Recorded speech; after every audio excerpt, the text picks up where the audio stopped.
انس کیوٹس Islamic channel پر اسلامی واقعات سننے کے لیے ہمارے چینل کو سبسکرائب کریں۔ بسم اللہ الرحمن الرحیم۔ معزز سامعین، السلام علیکم۔ جب حضور اقدس صلی اللہ علیہ وسلم نے مکہ میں نبوت کا اعلان کیا تو مسلمانوں کی تعداد آہستہ آہستہ بڑھتی گئی۔ غرض مکہ میں 13 سال تک یہی معاملہ جاری رہا اور آہستہ آہستہ سمجھدار لوگوں کی بڑی جماعت عرب کے مختلف علاقوں میں حلقہ بگوش اسلام ہو گئی۔ آخر میں ایک زبردست دھماکہ ہوا جس کے اثرات نے پہلے مکہ مکرمہ اور عرب کو، اس کے بعد تمام دنیا کو ہلا ڈالا۔ مدینہ کے کچھ لوگ حج کے موقع پر مکہ مکرمہ آئے ہوئے تھے۔ انہوں نے نبی کریم صلی اللہ علیہ وسلم کی باتیں سن کر اسلام قبول کر لیا۔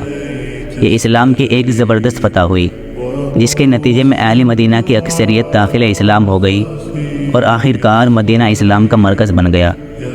مدینہ کے تقریباً تمام دانشمند لوگ اور دوسرے قبیلوں کے تمام رئیس لوگ خوشی خوشی اسلام میں داخل ہوتے گئے۔ مدینہ پہنچ کر اسلام کا سابقہ یہودیوں سے پڑھا۔ یہود کے سب سے بڑے عالم اور توریت کے محقق ماہر عبداللہ بن سلام رضی اللہ تعالیٰ عنہ بھی مسلمان ہو گئے، لیکن یہودیوں کی اکثریت کا وہی طرز عمل رہا جو حضرت مسیح علیہ السلام اور دیگر انبیاء بنی اسرائیل کے ساتھ رہا تھا۔ اسی عرصے میں عیسائیوں کے ایک زبردست عالم حضرت سلمان فارسی رضی اللہ تعالیٰ عنہ بھی مشرف با اسلام ہوئے۔ قبیلہ ازد کے رئیس زمات بن ثعلبہ بھی مسلمان ہوئے۔ نجد کے سردار ثمامہ بن اسال بھی مسلمان ہوئے اور یہ سلسلہ برابر آگے بڑھتا رہا۔ یہ افراد عرب کے معزز اور عقلمند لوگ تھے۔ یہ سب خوشی خوشی کے ساتھ اسلام میں داخل ہوئے۔ کسی قسم کے ظلم کا اس وقت کوئی امکان نہ تھا، بلکہ مسلمان ہی اپنے مخالفین کے بے پناہ ظلم و ستم کا نشانہ بنتے رہتے تھے۔ دشمنان اسلام کو مٹانے کی ہر ممکن کوشش میں مصروف تھے۔ اس لیے مدینہ میں پیغمبر علیہ الصلوۃ والسلام کی تشریف آوری کے بعد ان سے لڑائیاں شروع ہو گئی۔ لیکن یہ عجیب بات ہے کہ جو لوگ مسلمانوں سے جنگ کر رہے تھے ان کے ذہنوں میں اسلام فتح پا رہا تھا۔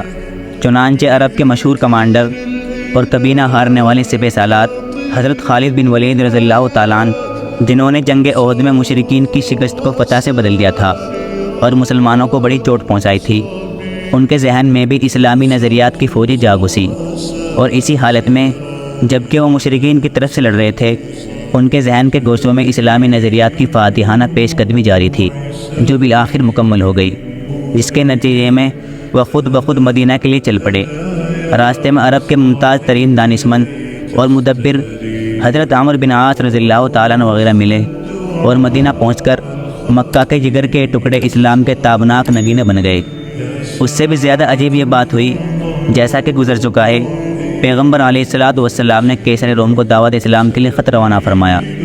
کیسر نے مسلمانوں کے اس وقت کے سب سے بڑے دشمن ابو سفیان کو دربار میں طلب کر کے حالات کی تحقیق کی اور اس کے بعد اپنی رائے ظاہر کی کہ حضرت محمد صلی اللہ علیہ وسلم خدا کے وہی رسول ہیں جن کی آمد کی خبر پہلے انبیاء نے دی اور جن کا اہل کتاب کو انتظار ہے۔